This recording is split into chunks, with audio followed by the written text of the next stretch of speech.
Après avoir vu ce qu'est le péché, puis après avoir développé non seulement le péché mortel, mais le péché véniel, pour bien comprendre la distinction et même la gravité entre l'un et l'autre, après avoir traité donc des 7 péchés capitaux, il nous resterait juste une petite chose à dire à propos du péché, c'est ce qui précède le péché, c'est ce que l'on appelle la tentation. C'est un moment délicat parce que la tentation, c'est ce moment qui précède le péché et qui va amener au péché, ou qui, si elle est bien combattue, va détourner du péché. C'est la phase préliminaire, si l'on peut dire, du péché.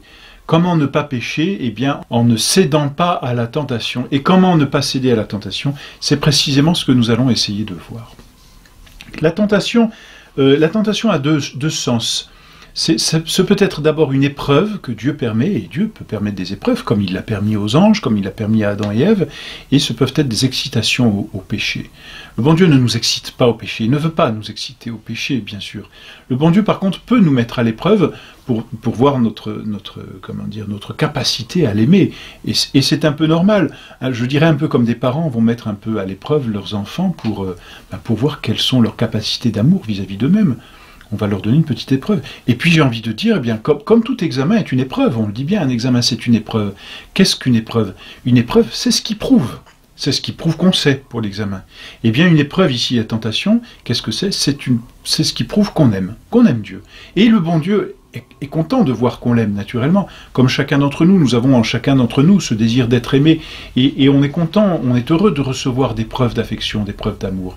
Alors on éprouve justement ceux que l'on aime pour s'assurer de leur amour. Et Dieu nous éprouve, avec un juste milieu, c'est entendu, mais Dieu nous éprouve pour tester notre amour, pour voir la capacité de notre amour. Et d'ailleurs, en même temps qu'il nous éprouve, Dieu nous donne la grâce, ça c'est assez incroyable, Dieu nous donne la grâce de surmonter la tentation.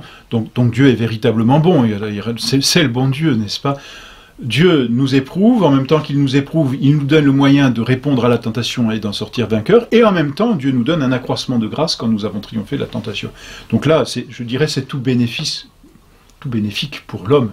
Et le bon Dieu est vraiment bon, qui, en nous éprouvant, nous donne la victoire, si l'on peut dire, et l'accroissement de grâce et de gloire qui en sont conséquents.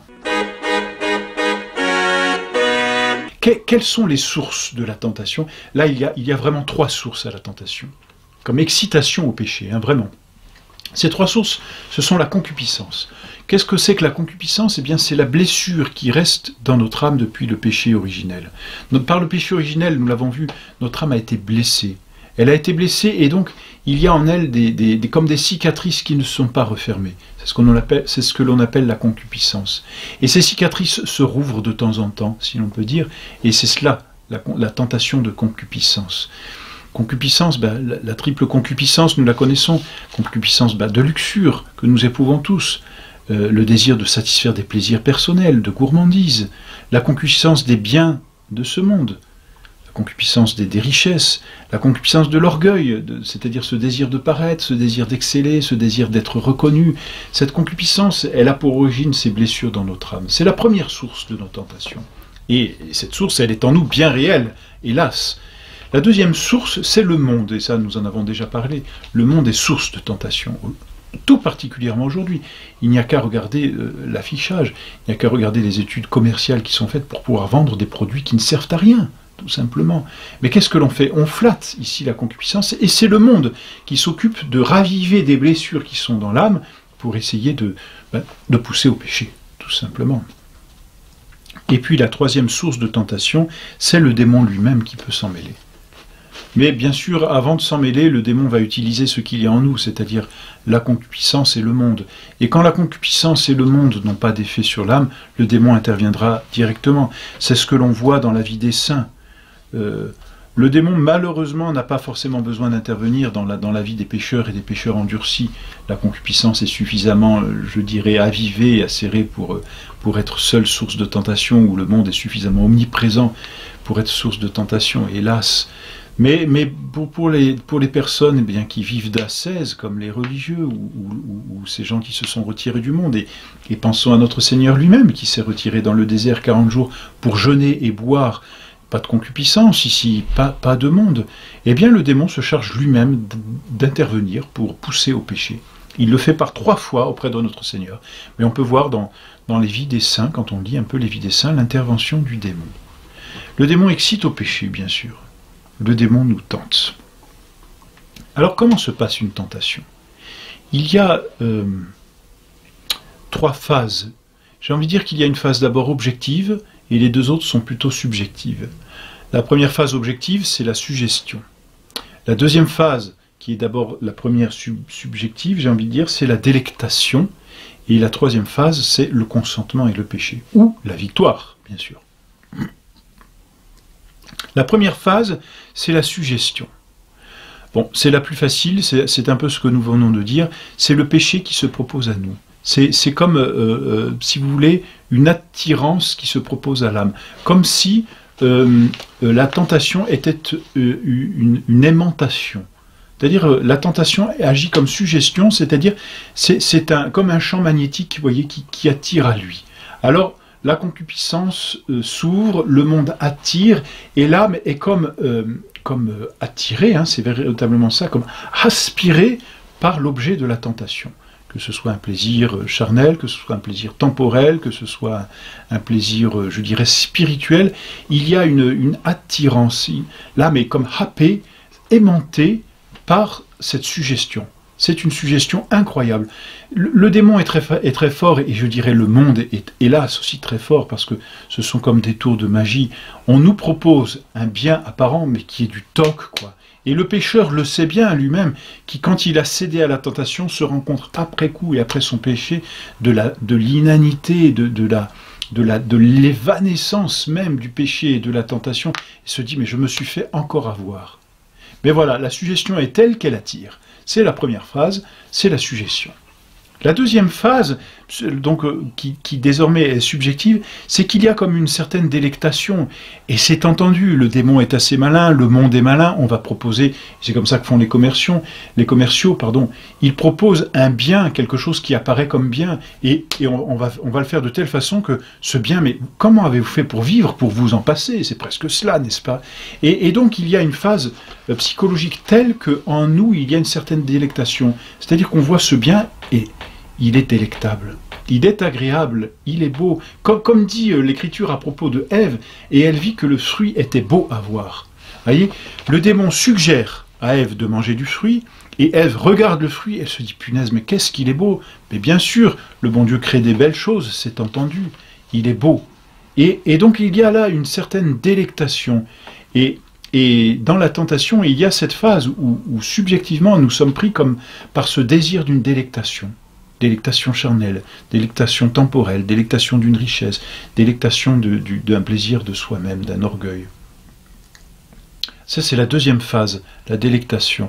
C'est là où dans notre âme, toutes nos facultés sont un peu mises en branle, la sensibilité est attirée par le côté passionnel, et puis l'intelligence peut être obscurcie justement par cette passion trop forte, ou par cette obnubilation de l'objet qui est proposé, et la volonté elle-même, si l'intelligence ne l'éclaire plus, peut être comme tirée ou attirée par les passions qui disent « allez, on y va », et la volonté pourrait céder à ce moment-là. Et donc, troisième phase, eh bien, c'est justement là que doit intervenir la volonté, c'est là que va se situer le péché ou non, c'est le consentement. La volonté dit « oui, je fais », ou elle dit « non, je refuse ». Si elle dit « oui, je fais », elle consent à la délectation, et elle s'engouffre dans le péché, elle a cédé à la tentation, le démon l'a attirée, et elle devient esclave, justement, du monde, et esclave de sa concupiscence, ou bien la volonté dit non, je refuse, c'est un péché, je veux rester ordonné à Dieu. La volonté sort triomphante de la tentation, non seulement triomphante, mais non plus esclave, mais libre. Elle est libérée de la tentation, elle est libérée d'elle-même, de sa propre concupiscence, elle est libre. Autant le péché est un esclavage, autant justement celui qui volontairement refuse la tentation, celui-là n'est pas esclave, mais il est libre dans le bon sens du terme. Voilà donc ce qu'est la tentation. La tentation, d'abord, elle est partie inhérente de notre vie. On n'y échappe pas, d'abord parce qu'on est blessé, mais ensuite parce que elle est en soi une bonne chose aussi. Elle nous permet de sortir victorieux, de nous fortifier dans le bien. Et puis là encore, le bon Dieu est bon. quelles que soient nos tentations, il donne la grâce d'en sortir, mais à celui qui en sort triomphant, il donne un accroissement de grâce, un accroissement de gloire, de sorte que celui qui a l'habitude de résister à certaines tentations, cette habitude devient telle qu'il n'a quasiment plus d'efforts à faire pour y résister, de sorte même que la tentation n'a plus d'impact sur lui. Ce qui au début, pouvait l'attirer et lui suggérer une certaine délectation, il le regarde comme peu de choses et n'est plus attiré par ces choses-là. Mais effectivement, pour en arriver à ce degré, eh bien, il faut apprendre à résister aux tentations. Et les grands moyens de résister aux tentations, c'est la prière et le sacrifice. Bien sûr, il y a d'autres moyens, on va le voir, mais d'abord la prière, parce que la prière nous met en Dieu, et celui qui prie vit de Dieu, et celui qui vit de Dieu a déjà là un réflexe de se tourner vers Dieu dans la tentation. Et puis, non seulement la prière, mais aussi la mortification, parce que la mortification vient comprimer, si l'on peut dire, réprimer, disons plus exactement, en nous la concupiscence, et vient lui apprendre à se soumettre à la volonté. La mortification par le jeûne, par la pauvreté, par la chasteté, cette mortification réprime la concupiscence, et la réprime de telle façon que le corps finit par se soumettre à l'âme, et l'âme est plus soumise à Dieu et plus libre. Mais ensuite, après ces mortifications et ces prières, il y a un autre moyen, c'est la fuite de l'oisiveté. On dit dans le langage courant que l'oisiveté est la mère de tous les vices, et c'est bien vrai. Celui qui n'a rien à faire est très malléable par le démon qui va pouvoir lui suggérer n'importe quelle tentation. Il est désœuvré, alors le démon va pouvoir en profiter. Autant celui qui n'est pas désœuvré, celui-là sera moins tenté. Et l'on voit comment d'ailleurs l'Église a toujours bien fait les règles religieuses. Quand un homme rentre ou une femme rentre en religion, elle s'astreint à une règle, elle va suivre, cet homme ou cette femme va suivre une règle. Et cette règle l'occupe toujours. Un religieux est toujours occupé. Pourquoi? Parce que plus il est occupé, moins il est tenté. Et voilà pourquoi la vie religieuse sanctifie davantage. Et si nos contemporains, et l'on voit bien malheureusement le mal que font les moyens modernes, notamment tous ces écrans et toutes ces choses virtuelles, elles n'occupent plus. Autrefois, on avait l'art de s'occuper, on savait faire une collection, on aimait lire, on se passionnait pour un sujet. Aujourd'hui, on est blasé de tout. Alors on est inoccupé. Et en étant inoccupé, eh bien, on devient terriblement suggestif. Voilà donc un moyen de répondre aux tentations, c'est de fuir l'oisiveté. Et puis ensuite, eh bien, n'ayons jamais peur des tentations. Le chrétien est tenté, notre Seigneur a voulu être tenté, il a voulu être pour nous un exemple. En étant tenté, notre Seigneur est sorti victorieux de la tentation, nous a donné le remède, c'est la prière et le jeûne. Il est resté 40 jours dans le désert, n'est-ce pas? Et c'est certainement sa victoire. Mais notre Seigneur, en sortant victorieux de la tentation, nous dit, si j'en suis sorti victorieux, c'est pour vous rendre victorieux à votre tour. Et donc, n'ayons jamais peur de la tentation. Si nous avons l'habitude de prier, de nous mortifier et de fuir l'oisiveté, la tentation n'aura que peu d'effet sur nous.